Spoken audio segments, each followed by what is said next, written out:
Guruji, thank you very much for being here today, sir. We are extremely delighted and for your presence. We've got very good support from your team to make this happen, sir. I'd like to hand over the session to Dr. D.K. Agarwal, our President of the PhD Chamber of Commerce and Industry, for moderation. Sadhguruji, we are passing through a very unprecedented and a warlike situation of COVID-19. What as individuals, what as businesses, what as government we should do so that these calamities do not occur again in future? Well, this is a pathway that a whole lot of people tend to take, that we are being punished by God, we are being punished by nature. No, we need to understand this. This is a certain situation which has happened many times in the world before. It's just that it's new for our generation, and as a generation of people, we are better equipped than any other generation before us. At the same time, let us say 100 or 200 years ago, if this sort of virus broke out in Wuhan, in China, maybe 10, 20, 25, 50 people would have died, and that would have been the end of it in that village. But today, because we are so mobile, that there is air travel and every day people are traveling across the world, because of this, it's gotten everywhere. So generally, the other type of viruses that we have normally faced, generally plague and various other things, normally were carried by other carriers, so we had no control over it. But this one thing, we are the carriers. So this is a check on how consciously, how responsibly we are going to move around now.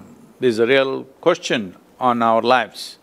So it is both a great advantage that we are the carriers and we can stop it. At the same time, it's a disadvantage because most human beings, you could have killed the rats, you could have killed the mosquitoes, but you can't kill the human beings, and they won't listen, they'll be all over the place. And our economic activity is also across the world. It is no more limited to agriculture or trading locally, but it's all over the world. Anything we have to do, we have to take it around the world. So because of this, it's become a challenge. Fortunately, unlike the previous ones, one that is in right now perspective is the Spanish flu of 1918. The mortality rate in this is much lower, but every day it is throwing up a new complication. Initially we thought it's just a respiratory thing and we will deal with it, but now we are seeing it's damaging liver, neurological damage is happening, brain damage is happening, cardiac damage is happening. So it is getting more and more complex, and we still do not know the exact nature of the virus itself. Vaccination is far away because we have still not figured the entire range of what it can do. Every day they're coming up with new, observations. Having said that, well, the biggest problem is now one thing is mortality, but mortality in India, the rate is not very high, we've managed it. If it's kind of… it is bad because the doctors are dying and people who are in touch with the disease consciously are becoming victims. It is a challenge, but mortality rate is not very, very high. 80% of the people who get infected with this virus may not show any symptoms, that's what they're saying. They may just live with it, nothing they will show. This is also a problem because without any symptoms, they have the virus, and these are the people who will carry it across the place because they don't even know they're carrying it. They won't cough, they won't sneeze, nothing happens, everything is fine, but they will be spreading the virus. That is the reason why it has spread the way it has spread, why the contagiousness of this particular virus is higher than what we have seen in the past, is mainly because of this. The asymptomatic carriers are all over the place. You and me could have it, we don't know, we are healthy and we are well, we don't even think there's something wrong with us, but we could be spreading. So right now, what have we done? we have done absolutely nothing about the virus.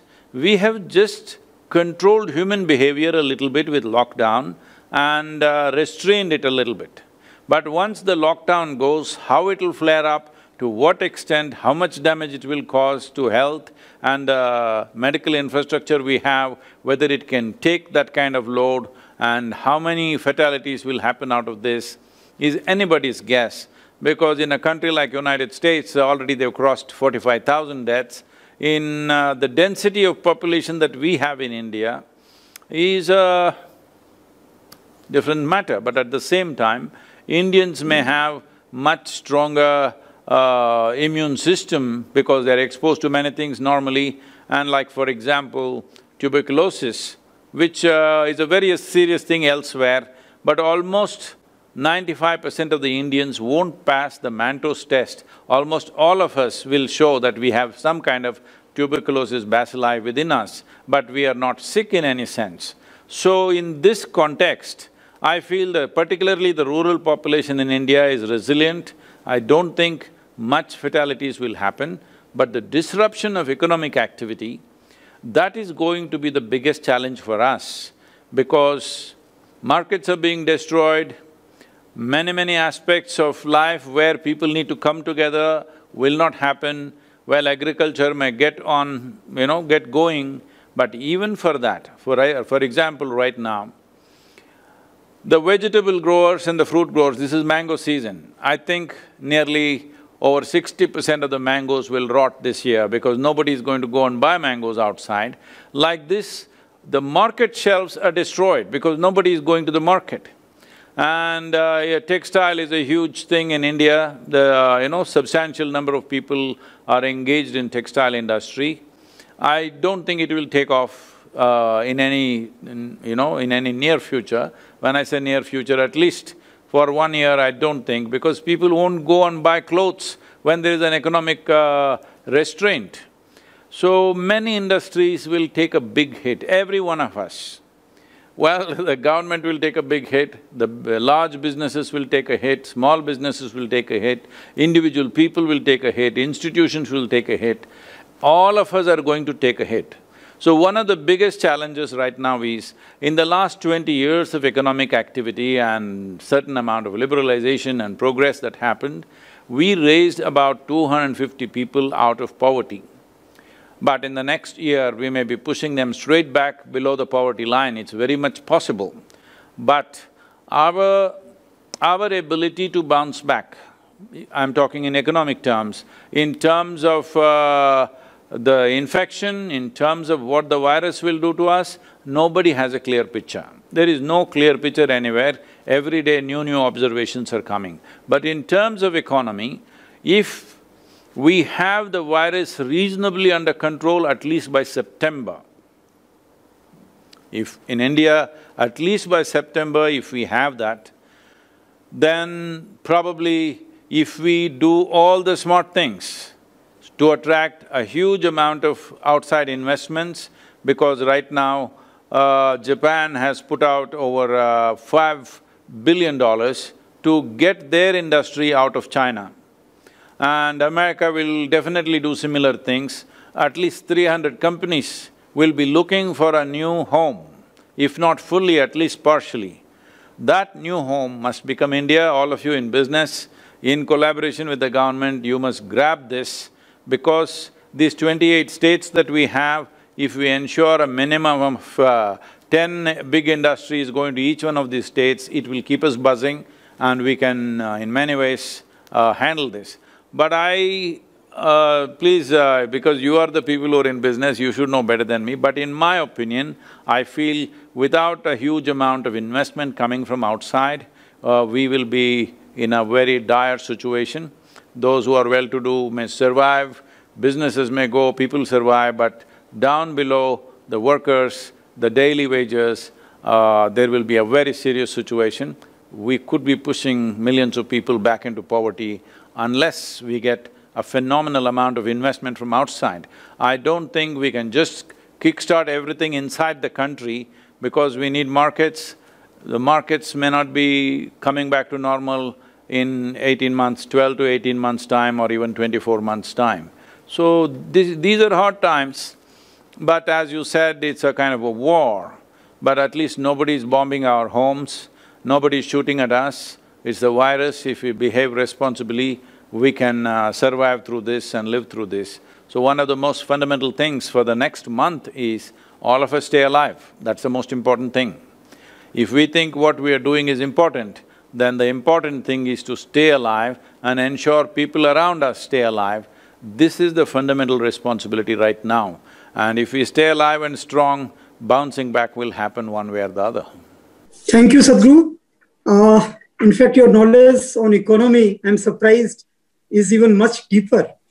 Now we have Dr. Mahesh Gupta. He is our former president. He is also CMD, Kent RO, the water purifier. So over to Mahesh Gupta ji. Pranam Sadhguru, it's an honor for us to interact with you.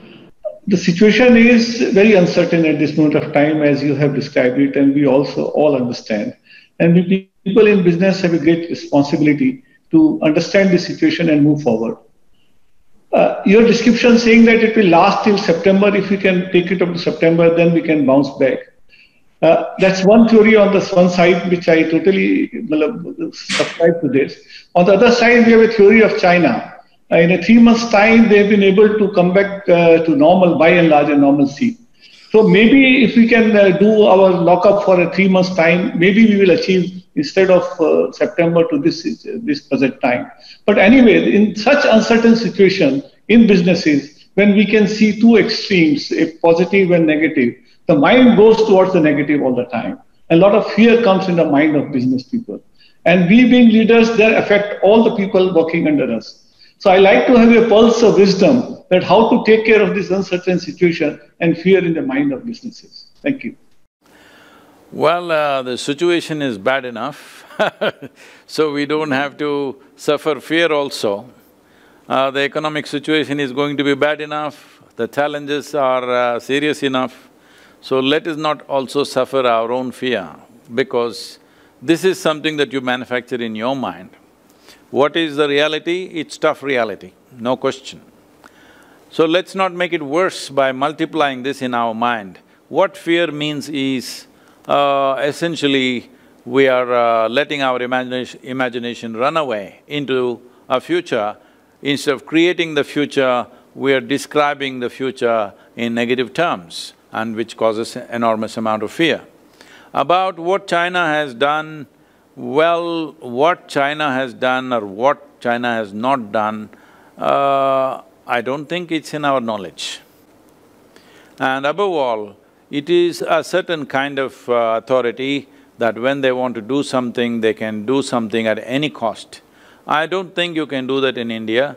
And above all, people are already getting restless. May 3rd, they're all waiting, they're thinking they can burst out and do what they want. That's not how it's going to be. Some level of relaxation will happen, but still we have to maintain discipline in terms of human distancing, has to happen. So having said that, there are medical, scientific calculations that they are saying, instead of closing on 3rd of May, if we push it to 15th of May, by September we can be on top of it. But if we push it up to May 31st, the lockdown, very rigid lockdown, then we could be out of it by the end of June or mid-July. So, this is easier said than done.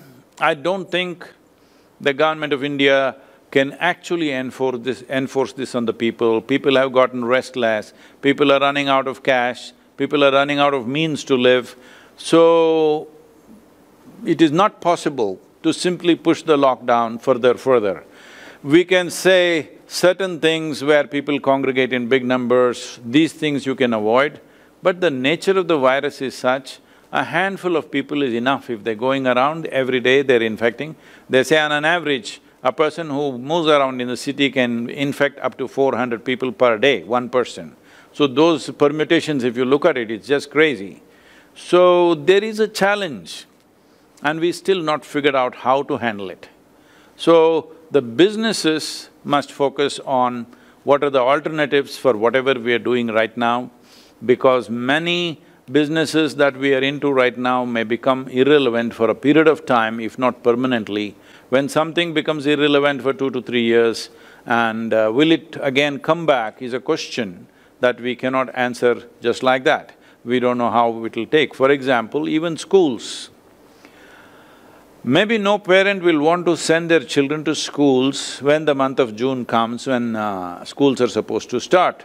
If there is fear of infections, if there are deaths happening around, I don't think people will send their children, so what are we going to do? All those who are running schools may have to think completely differently. For you, sir, water anyway we have to drink, so I think you are on a little safer ground than most other businesses. But fashion industry, textile, entertainment, all these are going to take a very serious hit. Water, we cannot go without water no matter what is happening. So I think you are doing fine, sir. Thank you, Sadhguru. We have Gopal Jivraska. He is a former president and also a CMD of Salora International Limited. So over to you, Gopalji. Pranam, Guruji. Namaskar. I think it's a great honor and privilege to be interacting with you. In times of such trouble, we have choice to go to the elected representatives or the selected few like you. I think today not much solace is coming out of the elected. So I think we look forward to getting solace from the selected few like you. I think people like you have great power to influence the heart and the mind like no elected person can do. Do you think enough interaction is happening by the lawmakers with the people at large and enough transparency is there to remove their anxiety, to make sure that they move towards the people with solution rather than people with problem? And my second question is that, of course, you mentioned that we will need a lot of investment and maybe most of it has to come from outside. But I have one question, there are so many religious institutions in India, I think, who are sitting on lakhs of crores of rupees in cash or in kind. Don't you think this is the right time for all these people to open their chests and really put this money to use for mankind? I think for times like this is when this money has been kept there and created. Thank you. Let me answer the second question first because that is a very wrong notion, because with the HRNC laws, that is Hindu religious whatever stuff, all the temple lands, temple jewelry, temple money is already in the hands of government. This is an absurd thing that has happened in our country, that the money that you collect in a temple does not go to the temple or the development of the temple, it goes to the government. And the government is using it whichever way, just seeing it as a revenue. And much damage has happened because they put government clerks out there. In the Hindu temples, most of the Hindu temples, there is no devotee who is worshipping the deity. It is a government clerk appointed by the government. There is substantial evidence that at least 15% of the South Indian temples, the main deity has been sold and transported outside the country, and they've replaced with something else which looks similar. So, there is really no money in temples and religious institutions because it's already been taken by the government. If you're talking about major institutions like Tirupati, you must understand it belongs to the Andhra Pradesh government. The money is already going there. If you're talking about the Vatican, well, you won't get access to that. Nobody else really has any great amount of money. Well, Thiruvananthapuram, whatever, they have seized it, that's the only temple probably which escaped. Otherwise, British took charge of it and they took whatever they can in terms of gold and whatever. The land and whatever jewelry was remaining has been taken by our present governments. So I don't think they can help. If they have any little money, that's not going to make a big difference. About government giving you… whether the policymakers can give you solace, I don't want the policymakers to give you solace, they're supposed to find solutions. And as business also, you should not be looking for solace, you should look for solution. When I say solution, solace means something that you do in your mind. This is our business to do it within ourselves, how we keep ourselves. As I said earlier, when there is an external problem, isn't that the time when you need to be at your best? Isn't that the time when you need to be at your best? Your thought, your emotion, your energy works for you. So when we become fearful, when we become anxious and all this simply means because there is an outside problem, we turn our own faculties against ourselves. Let's not do that, and let's not hope either the Prime Minister or the Chief Minister or somebody else will come and give us solace. They need not give us solace, that's not the reason why we elected them. Coming to the selected ones like me well, this is the problem. I am also not here to give you solace, I am also here to give you different type of solution. When I say a solution, solace means this. Somebody will tell you, don't worry, everything will be okay. They've been telling you this for a long time, but whatever happens, happens. So right now, there are people who are trying to bring solace to themselves by saying this coronavirus is God's way of teaching us a lesson, all the bad people will get it, I won't get it. That's not the way it works it'll get whoever gets exposed. The coronavirus has no discrimination of what kind of a character you are. It doesn't matter who you are, when it gets you, that's it. So let us not look for solace. Solace is for people who are not interested in solutions, they just want to feel good. In the name of solace, people will go drink in the evening and they feel good. So in a way, solace is just this, a kind of a tranquilizer for yourself. This is not a time to tranquilize yourself, this is a time to be at your best. Physically, mentally, in your competence, in your mind, in your energies, in your emotion, you must be at your best. That will not happen out of solace. Solace means you will think everything is okay and go to sleep. Everything is not okay right now. Too many things are not okay.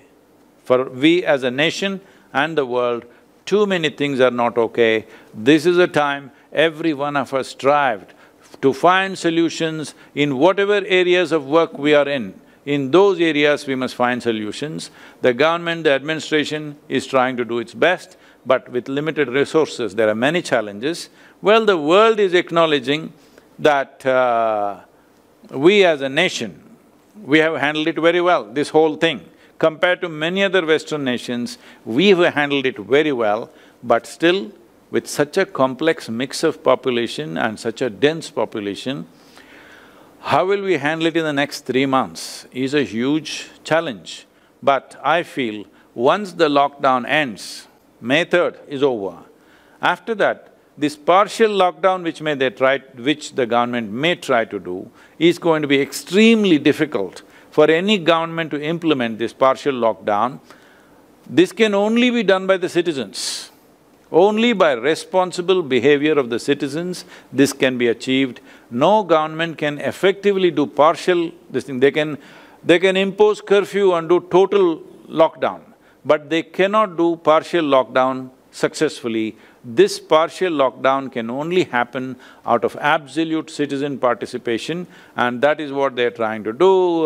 Prime Minister is giving a call for the youth of the nation, he's meeting the industry, he's meeting the spiritual leaders, he's meeting everybody to somehow get people's participation, because without that, we will not succeed in partial lockdowns. Thank you, Sadhguru. Now we have Mrs. Anuradha ji. She is chairman of our PhD Family Welfare Foundation. And this PhD Family Welfare Foundation is doing a great job by distributing food packets to the needy. So over to you, Anuradha ji. Sadhguru Pranam. It has been a pleasure listening to you so far. Sadhguru ji, we have skill development units spread over North India and in Delhi NCR. Now, at present, obviously, they are closed. We look after our beneficiaries in a holistic manner and teach them skills by which they earn a livelihood once they leave our center. Once the center reopens, what is the message of hope we can give to our beneficiaries? Because they will be requiring a lot of hand-holding once the centers reopen? See, as a nation, if we look at ourselves as a nation, for 1.4 billion people, we don't have enough forest, we don't have enough rivers and water bodies, we don't have enough land, we don't even have enough piece of sky for 1.4 billion people. So the only real wealth that we have is human potential or human resource that we have. Now, if we have very skilled, focused and inspired population, well, we can become a miracle. But if we have unskilled, unfocused, uninspired population, we will be the greatest disaster. Right now, we are always many people are very proud that we are the youngest nation in the world. That is, nearly 50% of the population is below 35 years of age. This advantage, if we do not harness in the next 10 to 15 years' time, then you will have an older generation of people without any skills, without any capabilities, without any experience of work, and that will be a major disaster. So if we want to harness the potential of this nation, we have just a window of 10 to 15 years' time. So skill development is a key element of our development. So you must put that into them that they are not just earning a living, they are building a nation. This is far more important, I'm telling you, than even the freedom movement, far more important. Thank you, Sadhguru. We have Karan Gilotra. He is the chairman of our Punjab State chapter. He is also MD of Platinum Enterprises. Over to you, Mr. Karan Gilotra. प्रणाम सदगुरु जी। बहुत खुशकिस्मती आ रही है कि हम आपसे आज बात कर पा रहे हैं। गुरु जी, मैं ये कोविड की बातें बहुत हो गई है, मैं कुछ और आपसे पूछना चाहता था। What happened to your hair? It's not the virus, right? No, no. I think that is hereditary. I took it from my dad. Guruji, I feel everyone has a purpose in life, or I feel mine is to help people, and I love doing that to the best of my ability, and I also do it from my heart. But on the flip side, I love to drink, I smoke, I eat meat also, and I love to socialize. I love the company of my friends. Do these habits, Guruji, define me as a sinner? Oh You helping somebody is not a virtue. You drinking and eating meat is not a sin. It is just you have to look at it in terms of, is it sensible for your life to do certain things? Does it add in any way to your life? Well, most human beings are doing most of the things they do, thinking that it will get them something. Well, nothing gets you anything because now virus is hanging in our face and reminding. I've been trying to remind people nearly for the last 40 years, but I think this virus is doing the teaching much better than me, that suddenly everybody is aware they are mortal. This is something we must understand. Mortal means we have a limited amount of time, that's all it means. How old are you? Sir, I'm 43, sir. 43. 45 years ago, you were dead. Hello? Yes, you were not alive. 45 years ago, you were dead. I will give you another 60 years. 103 years is good, or you want more? No, I don't want that much, sir. No, it's okay, you can still drink and eat whatever and live to 103 years of age. So I'll give you another 60 years. After 60 years, again you will be dead. For how long were you dead 45 years ago? Endless amount of time. How long will you be dead after 60 years? Endless amount of time. You're just alive for a brief period of time. In this period of time, what makes utmost sense to you, that's what you must do, because it's a very brief amount of time. Because people are spending their life unconsciously, not paying attention, as you sit here, life is ticking away. Because people are not conscious of this, they think they can do all kinds of things which don't mean a damn thing to them. No, I enjoy what I'm doing. Yes, maybe. But why don't you also explore other dimensions of life, how it would feel? See, look at my eyes, I look always stoned.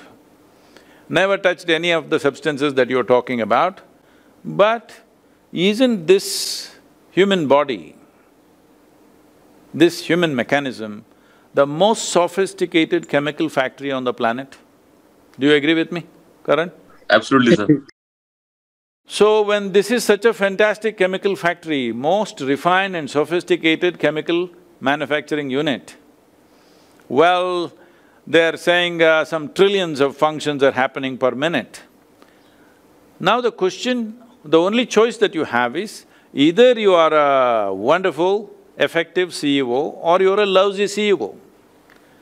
If you are a really good manager of things, you would make… if you sit here, you would make yourself feel absolutely fantastic because every human experience has a chemical basis to it. So you create the most wonderful chemistry, you sit here and you're ecstatic. Would you want to drink alcohol, take a drug, do something? Because as you sit here, you're feeling fantastic, why would you do that? So, I'm saying you have a tremendous opportunity right here. Just explore and see, I'm not saying give up anything, just explore and see. If you find something better, smaller things will fall off by themselves. Thank you, Sadhguru. Thank you, Guruji. We have Mr. Sanjay Agrawal. He's Senior Vice President, PhD Chamber of Commerce. He's also Chairman and Managing Director of Paramount Communication Limited. Over to you, Sanjay ji. Sadhguru, pranam. Namaskar. As we are all businessmen, we are all leaders of our companies, so we are responsible not only to our families but to our employees, not only our employees but even to our other stakeholders, including our vendors, our customers, and a lot of ecosystem that we are a part of. In this situation, what we are finding is that we are having a responsibility struck upon us, which we may like to carry, but the burden might not be, we would probably be beyond our capabilities in most businesses, which is to keep on bearing the expenses of keeping a business alive, paying the full salaries of people when there is no revenue coming.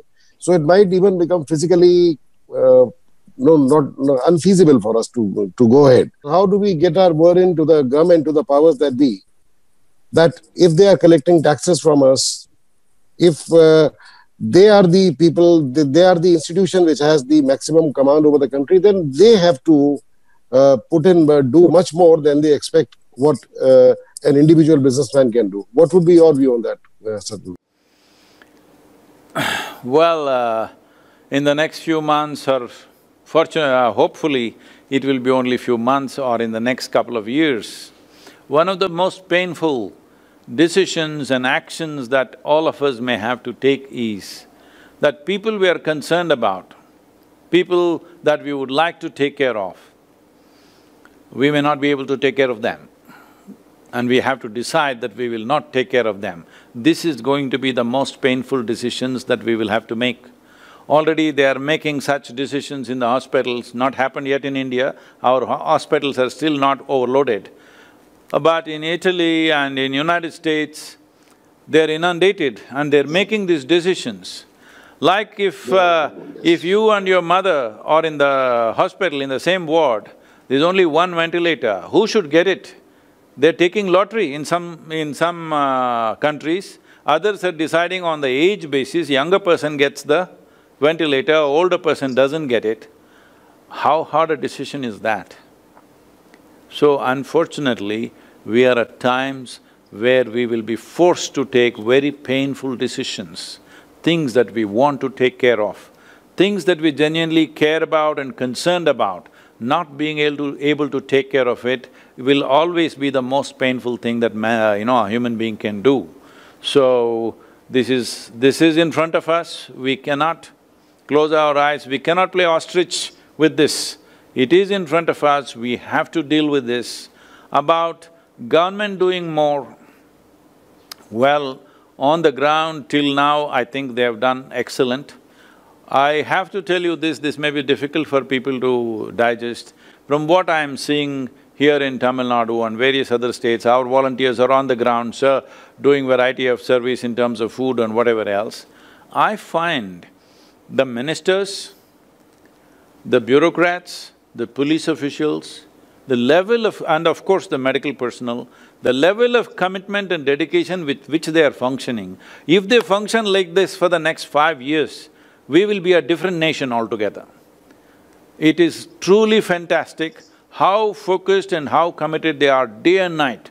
They are taking care of things. So these things are being done. I'm sure you are talking in terms of can they do more for the business. Well, our GDP, the way it is not a substantial GDP for 1.4 billion people. We don't have a big enough GDP for 1.4 billion people, and no government, I think, is capable of really, making sure everybody gets everything for the next 1 year without working and without being productive. And even if you're productive, if there is no market, there is no money, these are serious challenges. Well, infusion of money and liquidity has to happen, otherwise businesses and industry could get wiped out.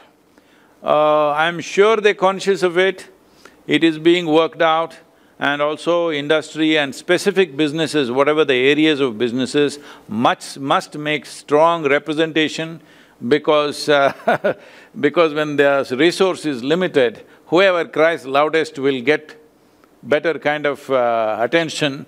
Unfortunately, that is the reality. But we are not that kind of an economy where United States is pumping in $2 trillion straight away.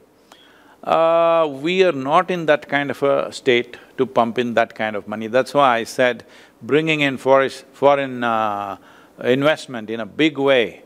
If in the next 1 year we focus on bringing in at least $1 trillion of investment, then we will breathe. Otherwise, even if we are not infected by corona, we will still choke in many different ways. These are very hard times, these are not easy times. Still, the hardest part is yet to come. Right now, lockdown itself, people are complaining. You will see when you relax the lockdown, that is when the difficulties will come. Only hope and something that's giving us hope and strength about this is, most probably in India, it may not run right as it did in the Western countries, simply because the nature of our culture, our food, our connection with the land, we are just 1 generation away from farming, so there is a different kind of resilience in our bodies. We may pass through this little better, but it's only a hope. There is no evidence, there is no 100% guarantee about it, but some of the indicators are showing that we may come out of it better because the fatality rates are pretty low in India right now. We must understand, I think we have identified some 3 lakh people as positive, is it? Whatever number, I think 50,000 or… in India.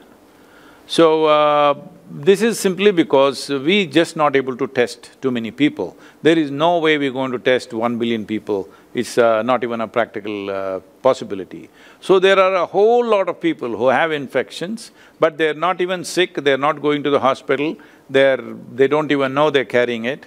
That is a danger. At the same time, that's a good sign. That means many of us may go through the infection without any great damage to our systems.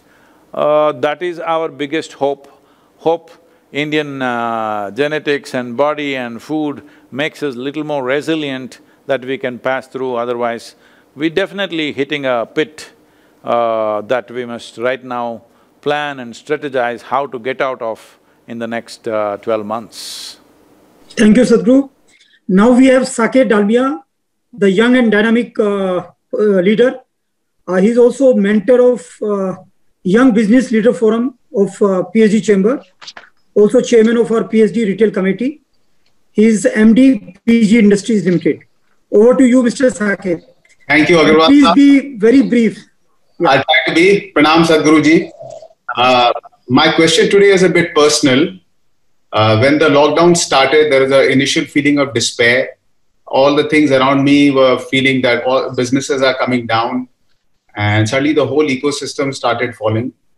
After that initial phase, when I started internalizing my time to my family, suddenly I started having more time.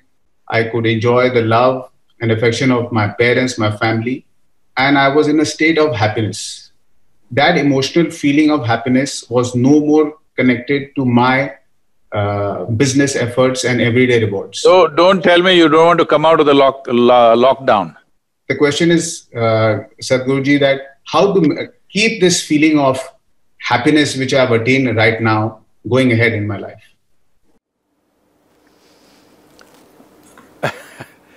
That's wonderful, you had some good time with the family. But we need to understand this, that human experience is essentially caused from within us. Whether it's joy or misery, whether it is pain or pleasure, whether it's agony or ecstasy, whatever is the human experience happens from within us. What happens within us, we are trying to create it by creating external circumstances. We must understand this, no matter who we are, how capable and competent we are, at no point is external circumstance 100% the way we want it. That'll never happen. So always, because outside situations will never happen 100% the way we want it, and whenever things don't happen the way you want it, if you're going to become miserable, then naturally, unknowingly you will curtail the scope and scope and dimension of your life itself, because you always try to be in safe zone. Safe zone means constipated life, that's all it is. You will restrict it because if you step into something unmanageable, you will get into trouble or you will become unhappy. So this is what you have to first fix, that your way of being is not determined by what's happening around you. A wonderful family that you may have should not determine that. Successful business that you have should not determine that. What is happening within you must be determined by you. You are feeling joyful right now, it must be your making. Now if you are with your family, you will share your joy with them, you are not trying to get joy from them. If you are in business, there also you're trying to do your best as an expression of the fulfillment that you have in your life. But right now, we are trying to squeeze these things. What happens within us, we are trying to get it from outside. Right now is mango season, I see you have a nice tree, it's not a mango tree, but you have a very beautiful tree in the background. But suppose it was a mango tree, you want mangoes, should you go and look up at the tree or you start digging at the roots to find mangoes? You won't find mangoes there. So right now, this is what is happening. Happiness or misery, whatever human experience happens within you. What happens within you must happen the way you want it. So this is why inner engineering. When I continuously been going on for 40 years telling people, first thing you have to do before you touch the world, before you touch anybody else's life, first thing is, you must make this life pleasant. Otherwise, you may do it with best intentions, but you will cause unnecessary nonsense in the world simply because when you are feeling miserable, you will one way or the other become nasty to life around you. When you are feeling wonderful, you are always wonderful to everybody. Just tell me this, is this not true with you and everybody? If I meet you when you're very happy, you are a wonderful man, I have no question about that. But if I meet you when you're frustrated, angry, miserable about something, you could be nasty, isn't it? This is true with you, this is true with everybody. So this is the first thing you must fix. You are joyful, you are happy right now, but let it not be because of your family. You are joyful because you have made that happen within yourself. Now your family time is to share this joy that you have with them. Tomorrow you step out into the business, once again, your life is an expression of this joy. Now you will do life in a completely different way. First thing is we must engineer ourselves, then touch the world, otherwise we will mess it up with good intentions. Thank you, Sadhguru. As we are running short, this is going to be the last question from Mr. Rajiv Luthra. He is professional member of PhD Chamber. He is managing partner, LNN Partners. Mr. Rajiv Luthra, over to you. Namaskaram, Sadhguru. Namaskaram. Tell me. Vedma and the family sends you a lot of warm namaskarams. We are very, very blessed, Sadhguru, that we have been able to talk to you. And I have heard you on many, many sessions, and each time I've learned something new. My question to you, Sadhguru, is you've been answering many, many tough questions. And I, think if I was sitting in your place, how would I answer them? And a lot of them you've taken really, you've answered them well, people have heard well, and people have learnt well. And we are all blessed that we've got a lot of solutions. Sir, my question is, what was the toughest question you were asked? And what was your answer?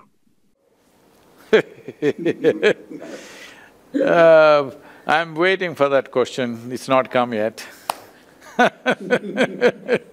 Great, Sadhguru. And by the way, Sadhguru, Adi Yogi awaits. Let this finish, you have to come and bless it. Why? How did they allow you on a membership for this, what is this, progress, what is this, I'm sorry?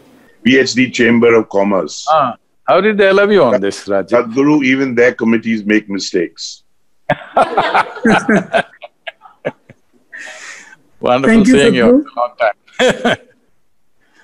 Thank you, Sadhguru. This was a lifetime opportunity to hear your words of wisdom. I would request Mr. Sanjay Agrawal to propose a formal word of thanks. Gurudev, it's my absolute privilege to have felt this closeness to you and to hear from you in person today from in such a wide-ranging discussion that we had. I think you have told us your very, very clear and unambiguous views, starting from social and commercial to practical to spiritual to even existential. I think you have covered the whole gamut and tried to, you've successfully done it, sir, to actually give us the gyan that we need in these challenging times, which was the focus of our talk today. I am very, very grateful to you, Gurudev, and we hope that we keep having more and more sessions with you, so that the chamber, the PhD chamber and its members keep benefiting from your sage advice. Pranam, Gurudev. Namaskaram. May the best be with you. My blessings to all of you. Thank you very much.